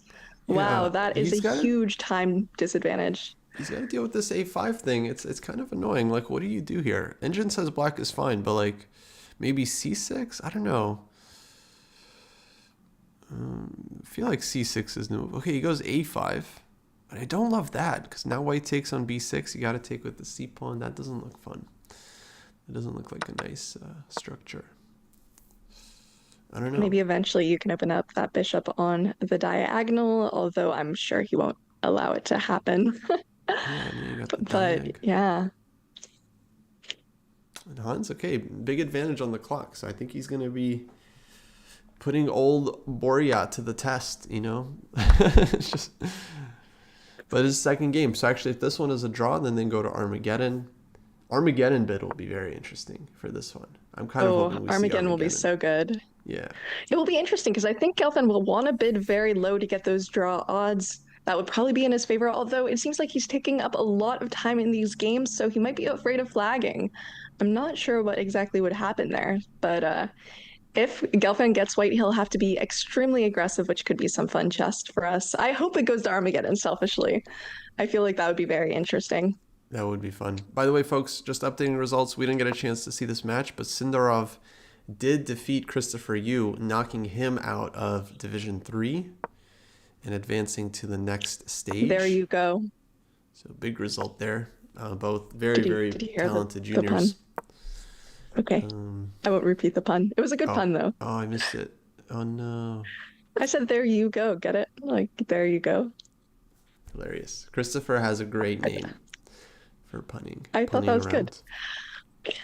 Bishop Star says, what would the commentators bid if they were in Armageddon? It depends on my opponent, but I don't know. I probably wouldn't bid that low because I know I'm a bit of a slow player, and also at the slightly lower levels than this, I'm not sure in my ability to force draws. I think generally anyone under the top 100 or so players have a really tough time just playing something drawish. That's why whenever people are like, oh, I don't want to play Petrov because it's too drawish, you kind of look at them like, okay. Because it's just tough. So I think I'd probably bid maybe like 8.5 minutes, 9 minutes. What about you, Kostya? I say go big or go home. I'm bidding 4 minutes. I'm just like... No, I'm just Are kidding. you now? No, I probably bid like... It really depends on who. If it's like a solid player, I'll bid lower. Like if I'm playing Gelfand, then I'll bid like 6 minutes. And then if I'm playing someone like Naka, then I'll be like maybe 7. Someone faster. Right. And chat, what would you bid in Armageddon?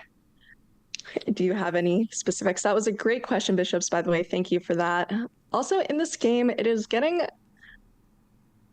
has to be a lot of practical decisions made here as well. I think if Gelfand can hold the draw, he'll be happy. The match will be completely tied up. But he'll have to hold on to his time a little bit because he's now 4 minutes under in the clock. At this point in the clock, I feel like is kind of a concern for Black, and he should be happy with a draw. Although I feel like he was playing for more earlier, so it's always hard to adjust psychologically. But Hans might be able to sneak out a win here if he's accurate. Knight f6. It's a nice start. Just loosening up Black's king side a bit. h6. Okay. Maybe rook g1.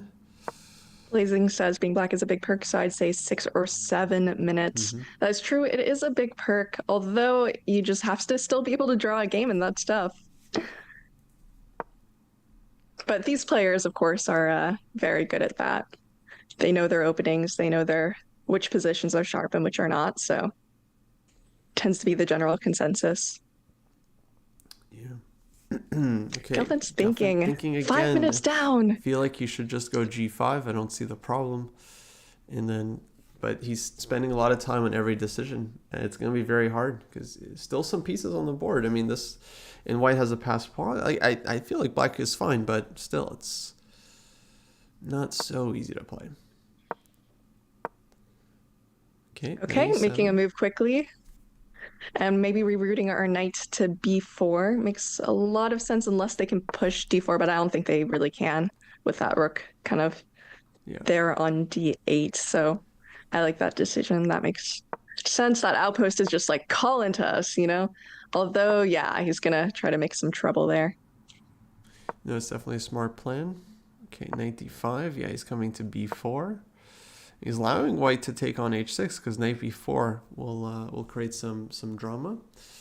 But will Hans take? No, I think he's going to find some patient move like king e2.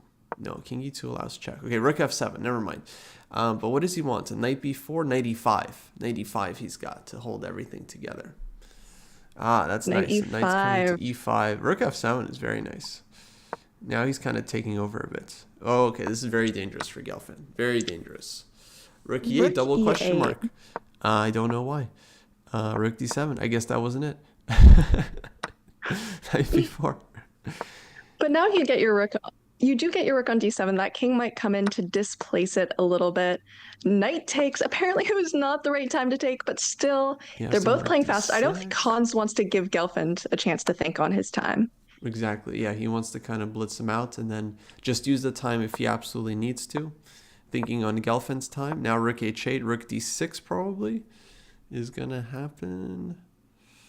Why not rook d6? You don't want to let black's rook into the game. But rook d6, king c7. Rook d6, king c7. And then if white moves the rook, rook d8 comes. So he's trying to anticipate this right now and figure out what he's going to do. Okay, so here he's going to spend some time. So rook d6, king c7, and then if you move the knight, this rook takes h3. So knight f7. He allows black's rook in. Takes. Don't go king c3. Ooh, that was close. Getting himself mated, self-mate there. Yeah, I'm not sure we would see that, but it might be very funny. All right, rook b2 sliding in there. He's getting the pawn back. That pawn will be falling, yeah. But now white's e-pawn will start running. So it's still very tricky. Ooh, d4, okay. Why not just take? And take on b3.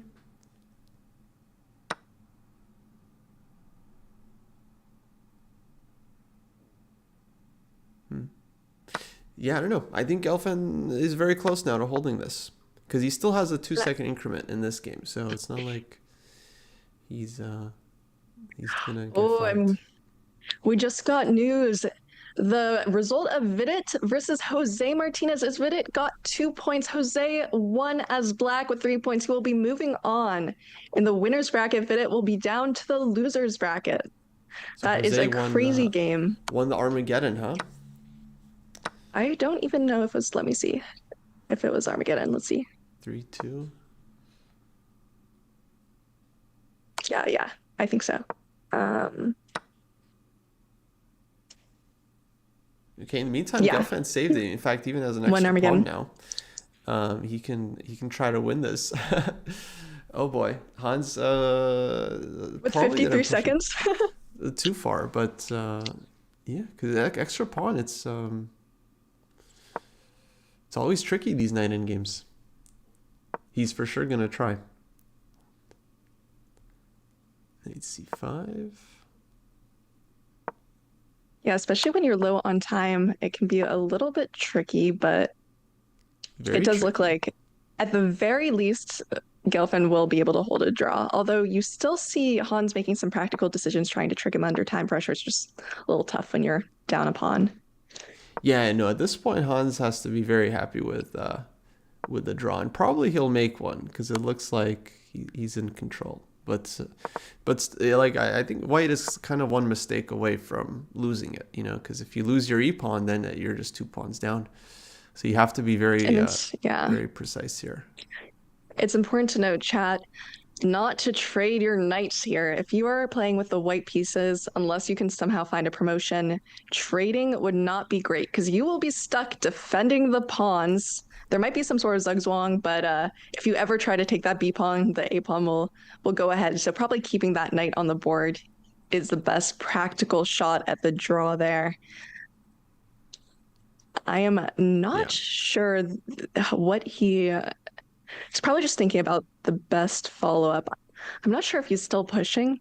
Their 4 minutes against 50 seconds is quite a time difference, but there is increment here at this game, so he's probably not going to be able to flag him. Yeah, exactly. So you're just looking for like a comfortable setup to hold it and make sure that black isn't able to make progress. And so far he's done well. But king c6 here, I think king c4.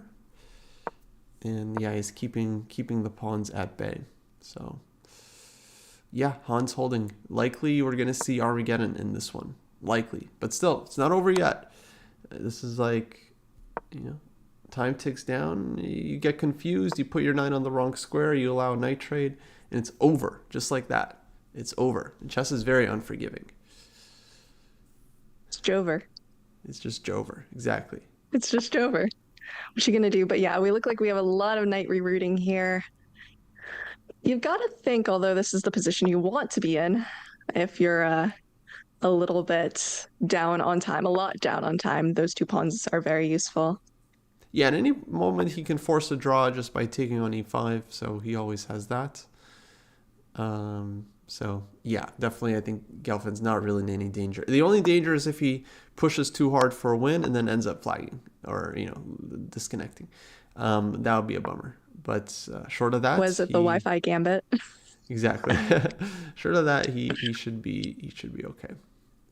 Okay, I think every single player in chat has had this situation where you're like completely losing and your opponent disconnects and you're like, okay, like I must have done something good today because we're getting rewarded. Or the opposite. I've also been in winning positions disconnected. It is rough. It happens. Wi-Fi gambit happens to everybody. It's the worst. I mean, of course, they're trying to use really good Wi-Fi here, knowing that this is an important tournament, but sometimes you just can't plan things. Oh, that's it. Okay, Gelfand has had enough, and they're going to go to Armageddon. There we go. I wonder what the bids will be for that one. It's going to be very interesting. Yeah, we'll see.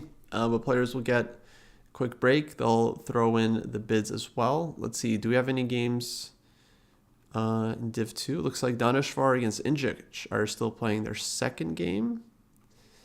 And we have Bortnik Lazic, who just started their second game. Okay. So Danishvar, he won the first game, but looks like he's losing the second one in exactly the same fashion. Heavy piece endgame. So Injic, great chance to bounce back and force Armageddon in this match. Lazic, by the way, won the first game against Bortnik. So now Bortnik is in a must-win situation to win as black. Oof. So that's going to be rough for Bortnik.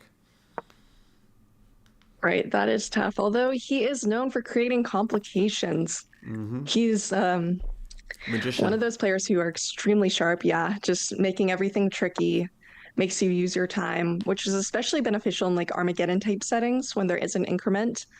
But here, I don't know how much that will help him in this kind of situation. Yeah, the problem is Lazic is also like super good and fast. So yeah, you can't it's terrible when your opponent's good. Yeah. What you gonna do about it? What you gonna do? Loving this for Injic. Looks like he's cruising for conversion here. But cruising for a conversion. Bada boom. Tisk. F6. Okay, rook g4 looked like GG. I don't know why he didn't go for rook g4. This looks good as well. Rook g4 still looks good. It's annoying when you're like, when you're psychically transmuting moves and you're like, do this, and then they don't play it. What you gonna do? But it happens to the best of us. By the way, my cat is saying hi right now. This is Ruth. She's a cutie. You probably can't see her. Let me bring her up to say hi. Moves. Hi, cats. Hello. She's saying hi. And I'll bring her over here so you can see her a little better.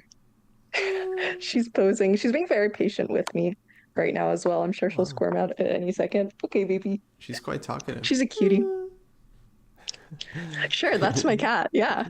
Injich wins, so they're going Armageddon. Let me jump to Bortnik, playing black against Dennis, and Dennis is not just a menace, but he's just like also just like dominating. I don't even know what happened, but white has a lot of space. It was one of these early B6 systems, and yeah, black just gives the whole center because he's trying to play provocatively, but yeah, objectively very, very good for white, this position.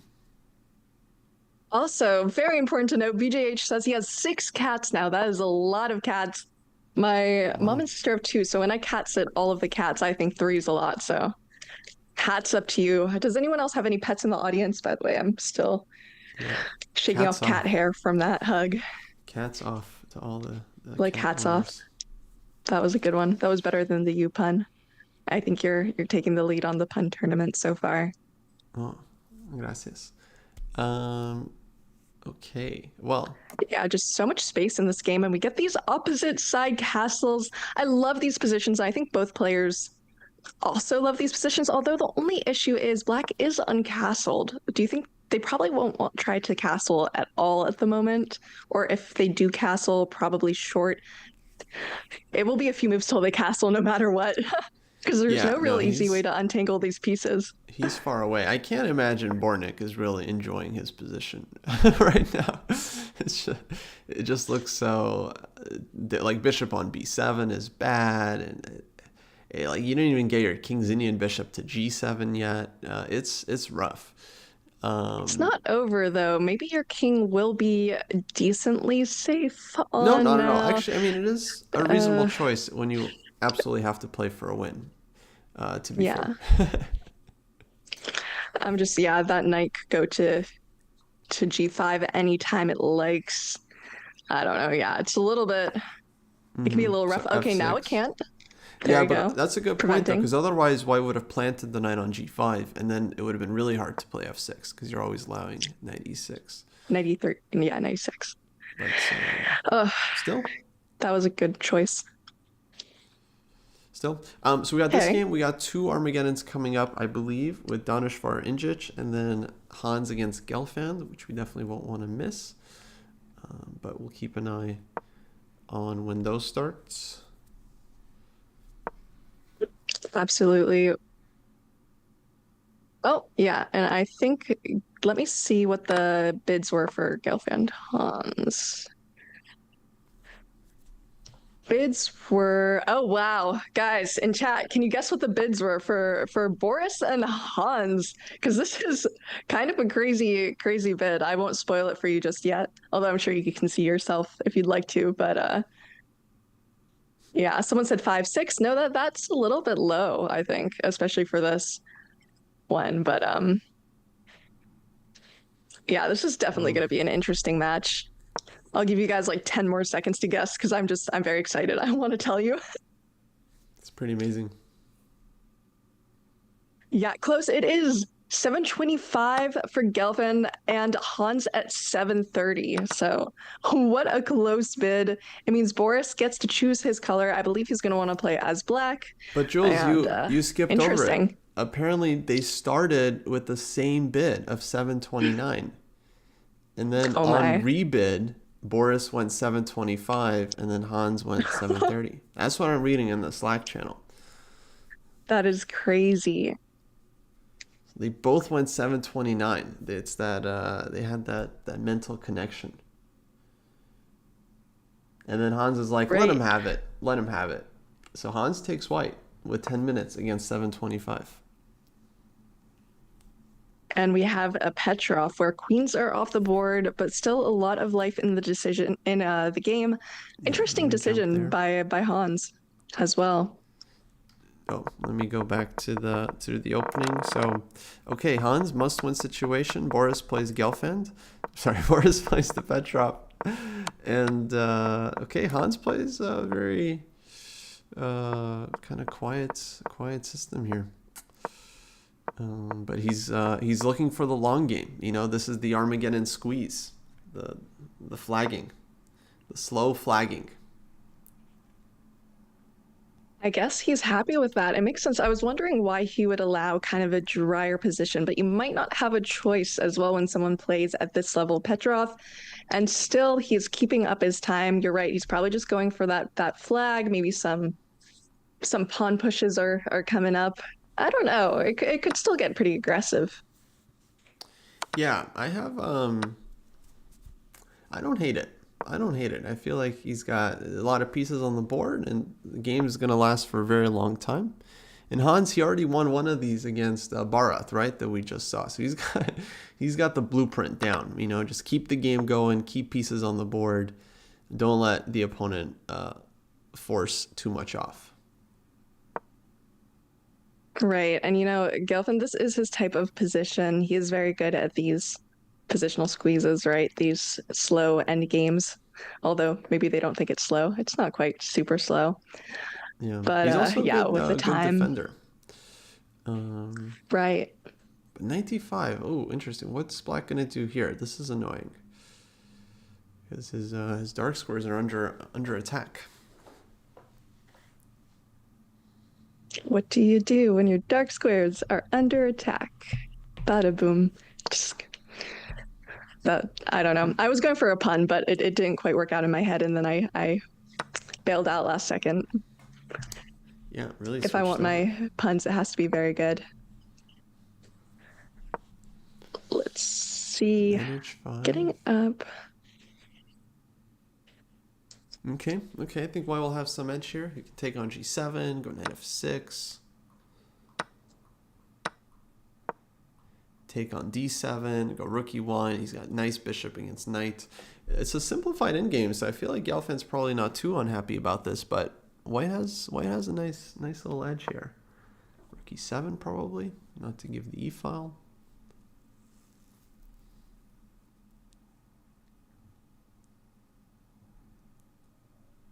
Where do you put your rook? Rook E7. D8, okay. I thought this allows like rook E1, so I don't know why you would allow this, but for some reason he doesn't like rook E7.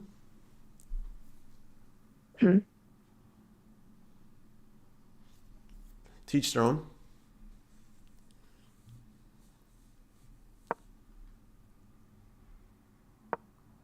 Happy with that trade, and it kind of makes sense. I mean, the bishop is powerful, but the knight might be able to infiltrate a little bit, and that bishop's not doing anything right now. So Hans doesn't trade, keeps the knight. Also strong. Makes sense. Makes sense, yeah. Because the bishop isn't really doing anything there on D7 just yet. Meanwhile, the knight's kind of happy there on F6. I don't know. It could be interesting. Yeah, he's just going to hold on. And Gelfand, it's 3.5 minutes. Ooh, I don't like with it. no increment as well. Do you think he's quite adjusted to not having increment? No, I do not. I don't know. Guys in chat, how do you think this game is going to go? Honestly, we've seen a pretty even showing from both players so far. Yeah, but on the clock, it's been all Hans, and I don't think he's gonna feel bad about it. I think he's just gonna slowly flag the venerable champion. That's gonna be that. I don't know. It's always interesting to see. We'll see if Gelfand can make something happen. Yeah, because he has to because Hans, he can just keep maneuvering around. Like, he's slightly better, just like knight E3, rook back and forth, just make a bunch of moves, A4, make a bunch more moves, and he's like better, so you can also just try to win the position, knight F4. Right, and it does seem that Lazic Bortnik might end in a Lazic victory, although it's too soon to tell. He is doing slightly better here in this position, if I'm correct. Yeah, no, he's up. Yes. Yeah, for sure. Bortnik's got some play. He's got like a Benko kind of thing going, but it's a terrible opening. Awful opening. I'm not a fan of the Benko. I used to play it, and oh my god, just terrible, awful ending. Terrible ending. No, terrible opening, sorry.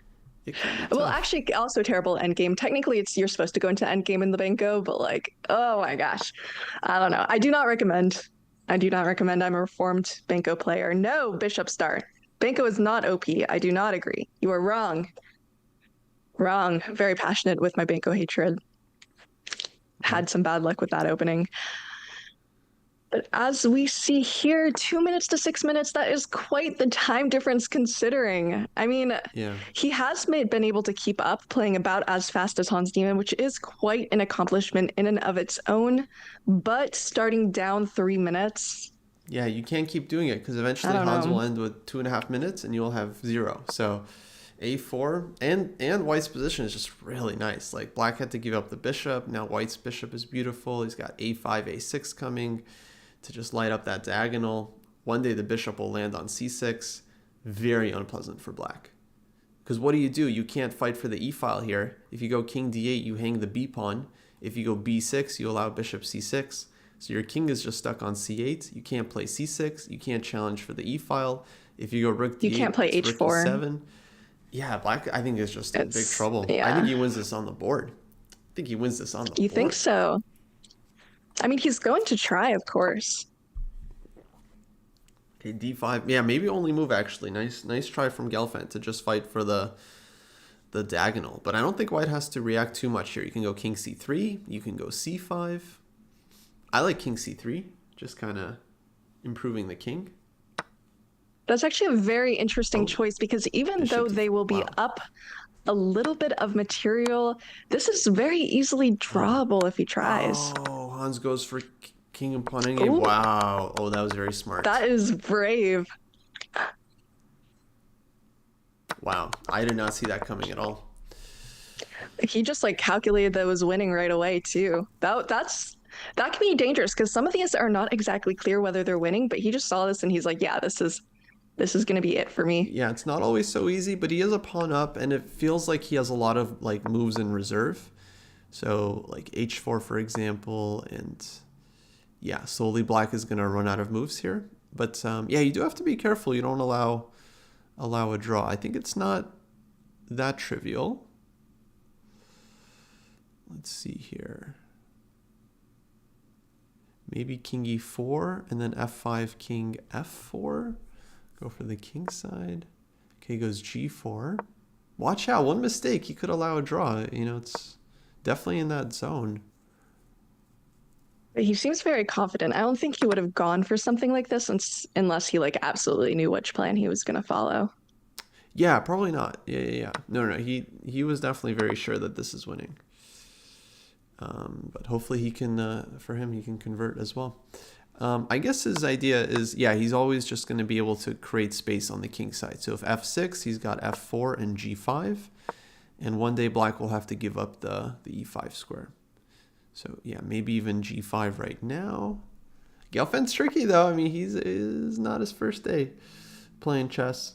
You can always come up with something. Thank you for sharing. Yeah, it's a bit tough. You're gonna get into some sort of zugzwang position where there is really nothing. F3, for example. Nothing you can do there. Mm-hmm. King e5.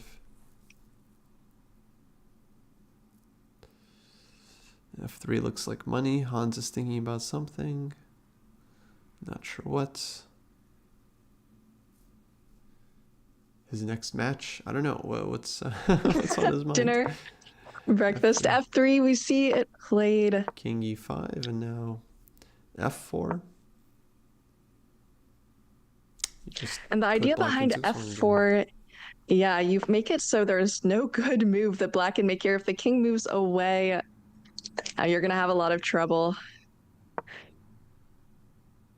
I guess, okay, like F4, like the king can go back to like king d7, king e8, and then so king d7, king f6, king. Yeah, he's still. But I'm wondering if you could even just, worst comes to worst, try, maybe this is bad, but try d6 or something. D6 is definitely an idea, but yeah, you want to just use that pawn. Just right. Decoy it, yeah. So here, and then. Okay, oh, okay. Going for a little flag. Little flaggy flag. No repeats. It would be a little funny, but I don't think it will happen if there's accidentally a Wait, he had a draw? Was F6 a draw? F6 might have been a draw. No, not F6. I don't know. No. Dude, he repeated by accident the position. Oh, it was a 3-time repetition. And I jinxed it too because I said I didn't think he was gonna do it, but it'd be funny if he did. And he did it. What did he do? Oh, he's F4? gotta be raging. What did he just do? Why would he do that? Because he didn't remember that because it's a positional 3-time repetition. So he didn't remember what position he'd been in. Oh my god. He's winning Guys, too. that is... It's not that easy to win no. it though. Like, I'm just curious how... This was how he absolutely should an have done it. error though. Yeah. Oh man. I mean, king Oh, man. F6 back maybe. So, okay, so like the win was not easy, but basically like I'll just show folks. He had to go like D4, black moves king F8, then you go D6, takes, D5, king E8, and eventually you break with this F5. It's really not obvious, but like yeah, you kind of can make all the moves eventually if you don't start repeating. I think he was just repeating to gain a few seconds on the clock, and then yeah, he didn't realize that he like repeated 3 times.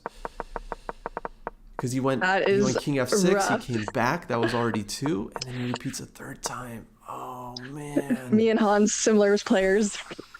Been You there, did that done too that. against Jen. For you, I remember you were winning Yeah, I did that game. against Jen. Yeah, I lost Alexandra Botez a lot of money on that mistake.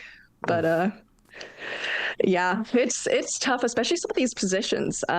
In tournament games, you even have to claim it and show the organizer the positions it's been in 3 times because sometimes it's a little unclear. People get it wrong all the time. But you just know that he is fuming right now. It's very tough.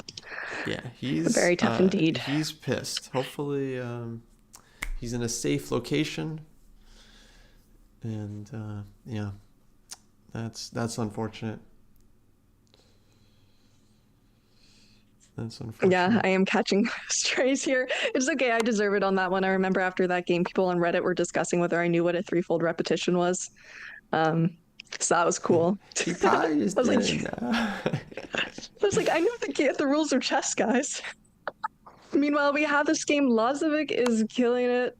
Absolutely. And yeah, the endgame magician, Eddie, you're right. He just needs a draw. He did play a very nice game. But it looks like he's winning this game. I think it's the last game of the day if he does convert or force a draw. Injic won the Armageddon against Danishvar. So Alexander Injic, world's tallest player, still in it. Not sure about that one, bud. Okay,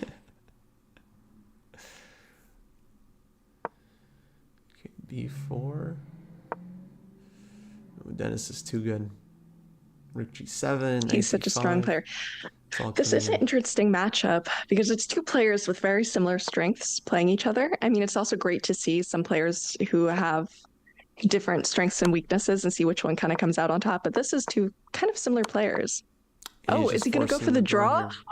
Yeah, okay. Yeah, I mean, Black was had no forced? choice, basically had to allow it, but very, very practical decision from Dennis. Yeah, there you go. That means the victory is Dennis's, and he will be moving on. Well, Alexander Bortnik, that was in fact loser's bracket, so he will be sent home. Practical decision. Well, a draw is a win in that case, so. Yeah, no, it is. I mean, so very normal decision from Dennis too. He, of course, could have converted it, but yeah, you're here to win matches. And so 1.5 out of 2 takes it. So Bortnik is out. Lazic is in. Do we have some pairings maybe for tomorrow? For tomorrow, let's see. Let's take a look.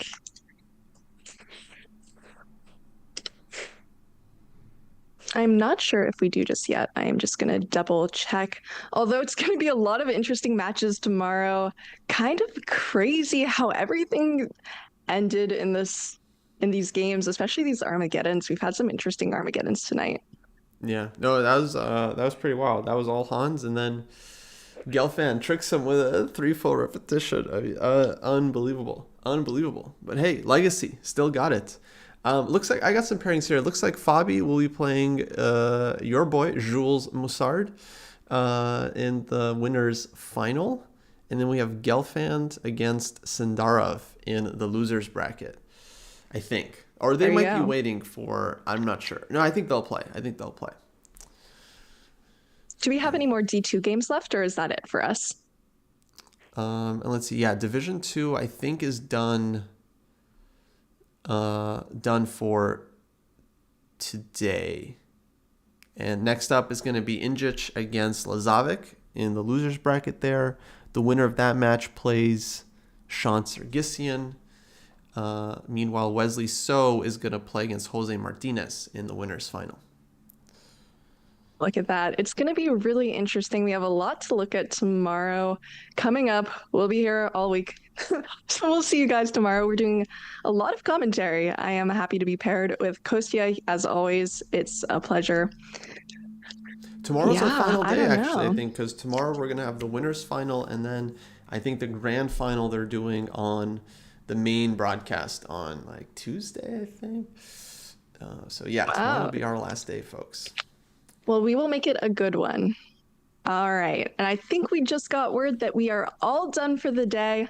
So, yeah, we might sign off and see you guys tomorrow. What do you think, Kostya?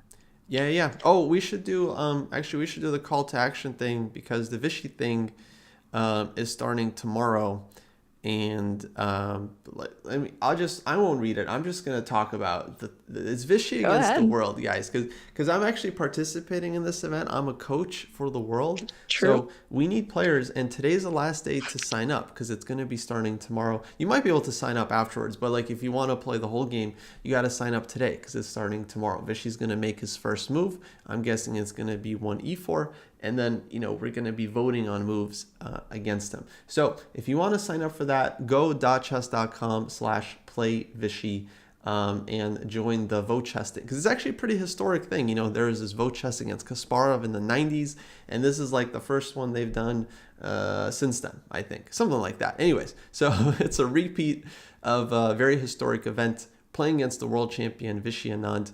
We need all the help we can get, so folks, you should sign up. All right, everybody. Alrighty, that's gonna We do will it. see you soon. And thank you for joining us today. We'll see you tomorrow. Bye all. Bye.